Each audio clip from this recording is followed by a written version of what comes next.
Sud Radio présidentielle 2022. La vérité en face. Et la vérité en face ce matin de cette gauche. Est-ce qu'elle a trahi ses idéaux? Qu'en est-il du progrès? On en parle ce matin avec Renaud Dely. Bonjour, merci d'être avec nous. Bonjour, merci à vous. Vous êtes éditorialiste à la matinale de France Info, animateur de l'émission 28 minutes le samedi sur Arte. Vous venez de publier ce livre passionnant, Anatomie d'une trahison, la gauche contre le progrès, aux éditions de l'Observatoire. Et toujours avec nous Frédéric Dabi, aussi directeur général de l'IFOP, et auteur de ce livre La fracture. Et qui va pouvoir intervenir notamment sur les traits de caractère aussi de Jean-Luc Mélenchon, en fait, dans l'enquête qui est assez intéressante.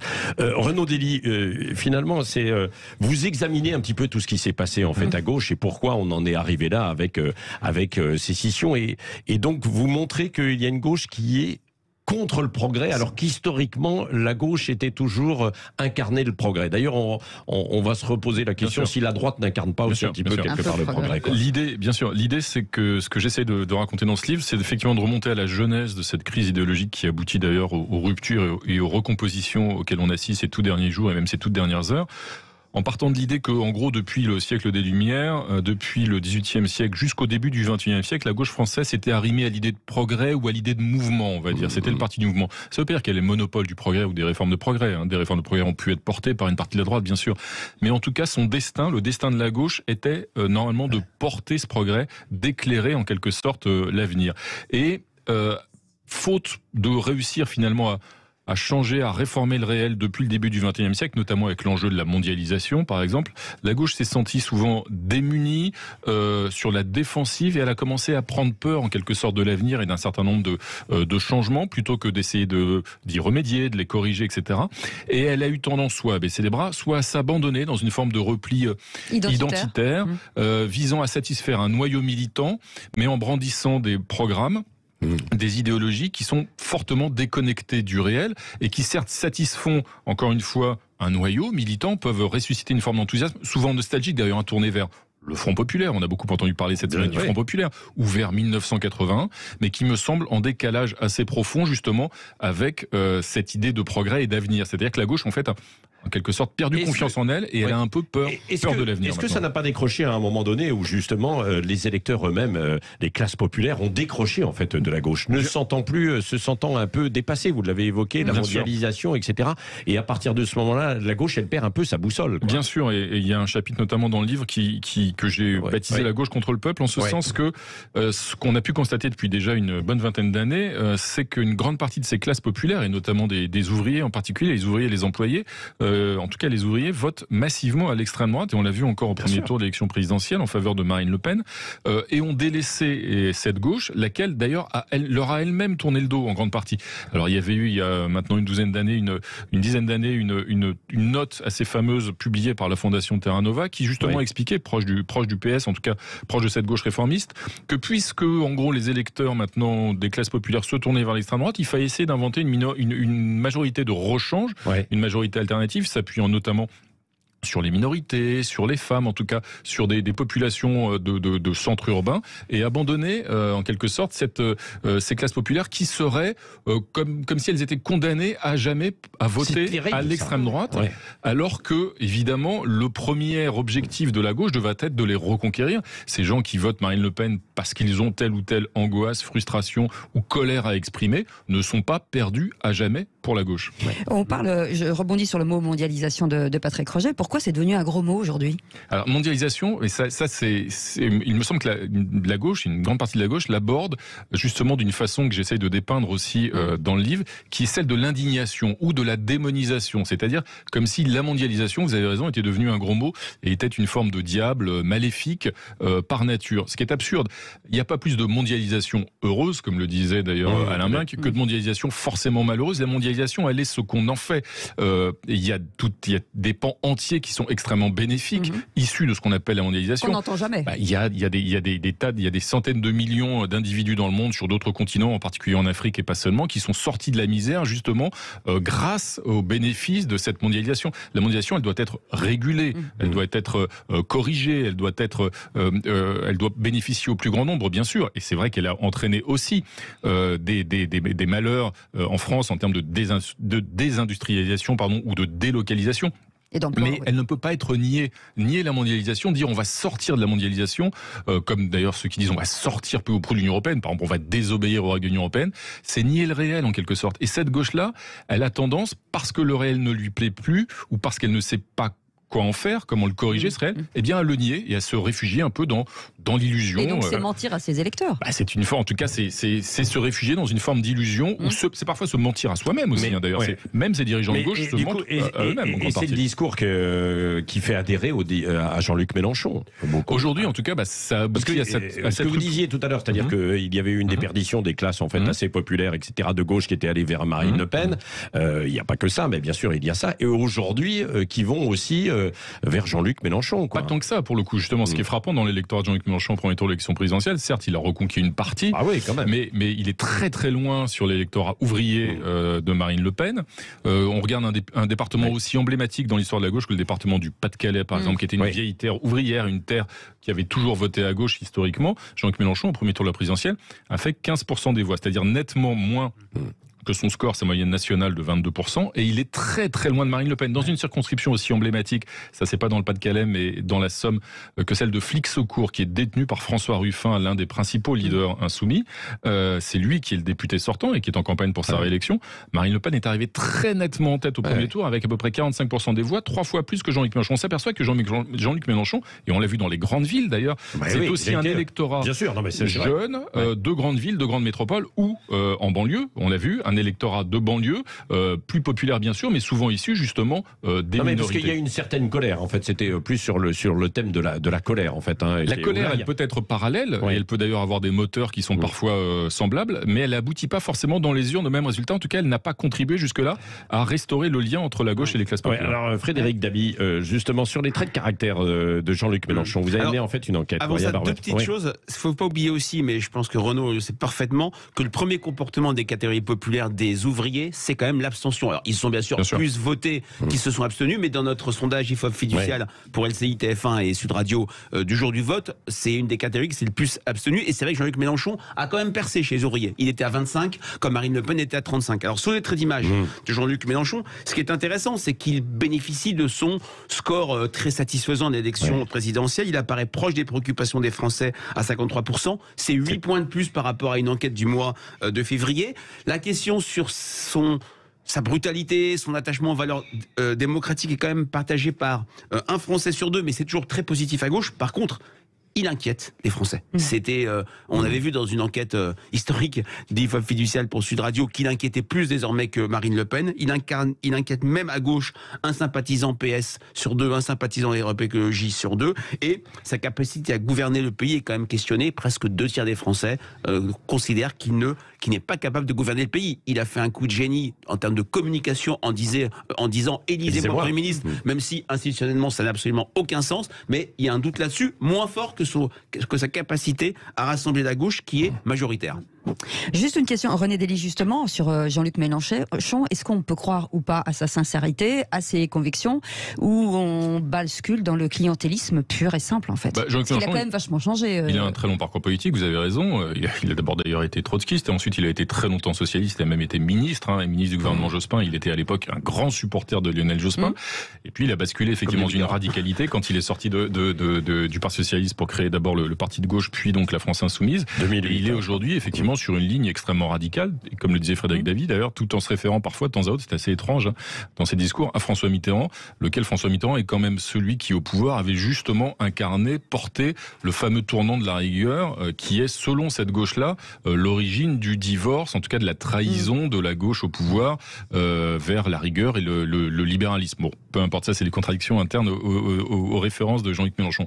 Aujourd'hui, il est quand même très clairement sur cette stratégie depuis maintenant 2008, effectivement, et il a réussi effectivement un coup de génie, comme le disait Frédéric Dabi, en termes de communication. Ça, depuis l'élection présidentielle, on a presque l'impression que c'est lui qui a été élu président de la République, alors qu'il a quand même été, il a subi une 3e défaite pour la 3e fois dès le premier tour.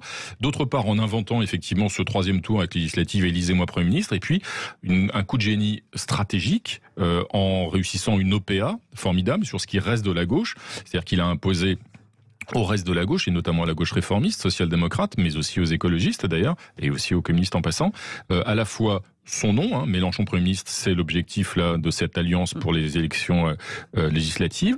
Des candidats insoumis partout presque, hein, 350 circonscriptions.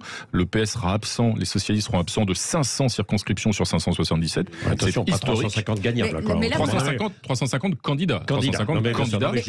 Et puis il a imposé surtout le programme. Hein. C'est le programme de la France Insoumise. Effectivement, là-dessus, il n'y a pas de tromperie sur la marchandise. C'est le programme de l'avenir en commun qui est devenu le programme de toute la gauche. Donc vous parlez bien de tactique. Là, on ne parle pas de sincérité, on ne parle pas elle peut être, en tout cas, c'est une stratégie qu'il mène jusqu'au bout. C'est-à-dire qu'il prend sa revanche sur le Parti socialiste, il reprend sa revanche sur la gauche réformiste. Il considère que tout ça, c'est un monde de traîtres et qui aujourd'hui lui mange dans la main. De fait, effectivement, ils l'ont tous rallié, ils sont tous devenus, de fait, qu'ils le veuillent ou non d'ailleurs, ils sont devenus mélenchonistes et ils soutiennent Jean-Luc Mélenchon pour Matignon et ils soutiennent son programme. À partir de là, ce sur quoi on peut s'interroger, et là j'en doute fortement, c'est que ce programme, cette stratégie et ce positionnement permettent à la gauche de revenir rapidement au pouvoir. On a plutôt le sentiment que ça contribue à déporter, à déplacer un peu la gauche sur ses marges radicales et peut-être, sans doute, à l'éloigner du centre de gravité de l'opinion. Oui, d'un mot, Frédéric. Non, je partage complètement ce qui vient d'être dit. C'est vrai que cette union de la gauche peut être une divine surprise, une formidable nouvelle pour des électeurs de gauche qui ont vu le 3e 21 avril de l'élection présidentielle, qui ont vu cette gauche-ci désunie, mais cette hégémonie de la France Insoumise pourrait aussi pousser des électeurs sociodémocrates, des électeurs qui sont allés chez Jean-Luc Mélenchon à la présidentielle parce que c'était la meilleure arme, on l'a vu dans notre ligne, pour éviter un second tour Macron-Le Pen, vers la République En Marche. Et de la même manière, un électorat stratège de droite, centre-droit, pourrait dire les candidats En Marche sont les candidats qui permettent de faire face à l'épouvantail Mélenchon. Au-delà de l'union, il ne faut pas oublier que la législative de 2017 a un point de départ. Les législatives celle de 2022 a un point de départ, celle de 2017, où la gauche n'avait que 60 députés. Donc elle part de tellement bas que l'idée d'un Mélenchon Premier ministre est quand même très très peu probable. Oui, alors ce qui est intéressant aussi dans votre livre, Renaud Dely, pour y revenir quand même, Anatomie d'une trahison et de la gauche contre le progrès, justement, vous revenez aussi sur toutes les valeurs en fait de la gauche et puis l'évolution en fait de ces valeurs. Par exemple, la gauche face au drapeau national, au drapeau tricolore, qui a du mal quoi en fait. La gauche historiquement et depuis la fin du XVIIIe siècle et depuis la Révolution française, elle était associée à une certaine idée du patriotisme. La patrie, le drapeau tricolore. Le drapeau tricolore est un drapeau révolutionnaire à l'origine.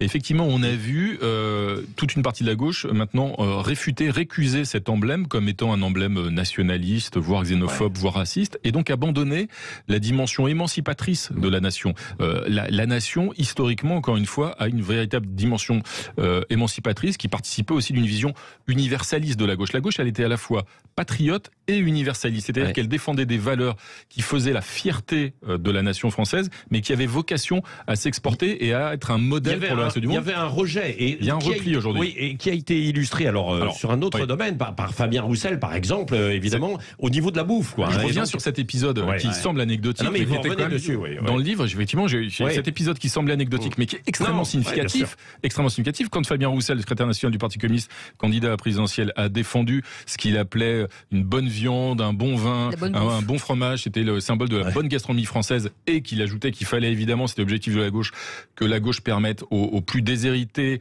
aux plus défavorisés d'accéder à cette bonne gastronomie. Il a été accusé par toute une frange de la gauche, en particulier du côté des écologistes, on peut notamment penser à Sandrine Rousseau, de faire preuve d'islamophobie, qui est le fameux mot dans ces cas-là qui est brandi, de racisme ou de xénophobie, parce qu'il exaltait justement cette gastronomie française. C'est un contresens absolu de ce que doit être la gauche que de l'accuser Fabien Roussel de la sorte, propos qui n'avait absolument rien d'infamant, puisqu'au contraire, il consistait à justement vouloir que les classes populaires, elles aussi, aient accès à cette gastronomie. Oui, mais c'est aussi parce qu'une certaine gauche s'enferme dans un carcan, quoi, bien sûr. Et notamment, là, vous avez parlé de Sandrine Rousseau, de certains écologistes. Et vous avez un long chapitre autour de ça, autour de la vision catastrophique, les fameux collapsologues, notamment. Et il y a un passage, en fait, très intéressant, je vous inviterai à le lire, bien sûr, qui est d'Yves Cochet. On se souvient, Yves Cochet, ça a été quand même un politique qui a compté sur la scène française pour faire émerger l'écologie et qui aujourd'hui vit reclus en disant, de toute manière, ce monde va s'effondrer, c'est terminé à l'horizon 2040, il faut se préparer, on vit reclus